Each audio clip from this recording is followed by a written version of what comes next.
Hi all, Knife Edge UK here. Just about to do a little batch of videos to get the channel flooded with some new content again, as I tend to do. And so we're starting off with a knife which has actually been supplied to me by the company and gentleman who commissioned this via Bestech, or rather this version of this knife via Bestech. This is the twisted assisted version of the Bestech Junzi. So before we go any further with this little modern slip joint, let me just put a few size comparisons on the table, because this is YouTube and size comparisons are compulsory apparently. So there you go, 14 pattern GC. You can see it's a smaller knife overall in every dimension, but equally we're not dealing with a big knife here or something that's particularly scary or imposing to anyone but the most nervous. Next to a 3-inch XM18. As you can see, the blade's a little bit underneath, which is obviously a good thing for our purposes here in the UK for a legal carry without cause. And then we'll put it next to a ruler, because why not? It gives people a nice clear idea, and I can say that the blade itself is uncontroversially under 3 inches. Sorry, I'll get that on camera. There we go. So that gives you your size comparisons, and there it is next to an XM24, because that's just amusing to me. No one else, just me.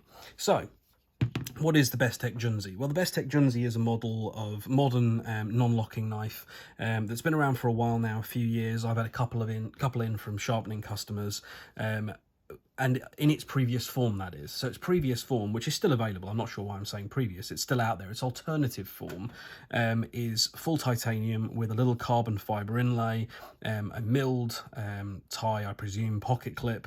I think it's S35VN if I remember correctly, and it's yeah, it's a similar knife in every way. You know, in terms of overall outline, it's the same model. This is just that bit you know, reduced in terms of cost and outlay. And James got in touch with me from Twisted Assisted. I've known James for a while, mentioning this knife, saying, you know, would I be interested in doing a little review of it. I told him that I would be brutally honest about the knife, and he was fine with that. I kind of hoped I wouldn't have to be, but as luck would have it, I can be brutally honest and recommend it highly. So let's get on to why I say that. So what have we got? We've got a little, as you saw, about 2 3/4, a little bit over that possibly, inch blade with a decent portion of cutting edge, and then a 60/40 finger choil. It's a drop point blade. It's got nice chamfers around the top edge, which are good and clean. Very clean, in fact. The machining work on the whole knife is very impressive at this kind of price point, and you can go to the link in the description below and see what the current prices of these are. They're certainly very affordable for what you're getting, in my view, particularly when you consider that this isn't something which can be pumped out at, you know, really high volumes to get economies of scale. So you've got that lovely blade. This one, as I say, has got a very clean blasted finish on it, very fine blast. You have the Twisted Assisted logo lasered into the back with the D2 designator and the Bestech logo on the front. Satin thumb studs, which aren't too pyramidal. They're quite comfortable to use, and the knife has an excellent action, which we'll come back to once we've gone through the actual you know, nuts and bolts of the knife, as it were. The handle construction is steel liners, which are lightly skeletonized, which you probably won't be able to see. It's circular skeletonization. It's basic, but it works. It takes a little bit of the heft out of the knife. It feels very comfortable from that point of view.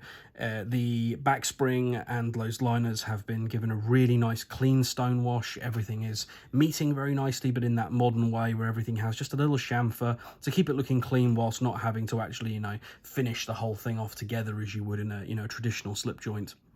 The covers on this, or the scales if you like, are G10. You can get these in a whole range of different colours directly from Twisted Assisted, or you can buy aftermarket scales directly there as well. There's a whole range of G10 scales. This came with black, but James also included these, so I slapped these straight on because I thought they were fun. Layered black and white G10. There's everything from pink to jade to all sorts on there, but you'd also get copper and brass as well, along with, there was a carbon fibre batch as well, but I'm not sure if there's any of those left currently. Blade wise, you also get black blades, and I think also a machine satin. So that's the knife as it actually sits. In the hand, it's a very comfortable working blade. The blade stock's a little bit stout, in slip joint world. I don't think it's a massive problem for what you're likely to do with this. I wouldn't call it a cardboard box, you know, breakdown destroyer. It's a little bit thicker than I necessarily would choose for that, with this sort of blade and this kind of grind. But it's decently thin behind the edge. It's not an absolute laser, but it is thin behind the edge. Certainly enough that it's going to be stable through, you know, seeing a little bit of abuse in day-to-day carry. But it's not bad. The blade is nicely done, and it works very well for, I think, its intended tasks. The action is very good. The interesting thing about this knife, and it was one of the first things I noticed, because it was kind of like this directly out of the pogs, was that this behaves more like what we've been seeing in a lot of the sort of detent joint non-locking knives. It has more of that kind of vibe about it in terms of fun fidgetability in use, but it has the safety of something like a Spyderco Slip-It, in that you have good jimping in your finger choil there, a decent jimping there. It's not as aggressive as, you know, like the Maniago Spydercos or anything like that, but it's also grippy enough, and you can put a huge amount of pressure on the back of the blade. I mean, that hurts, but it's not cutting me.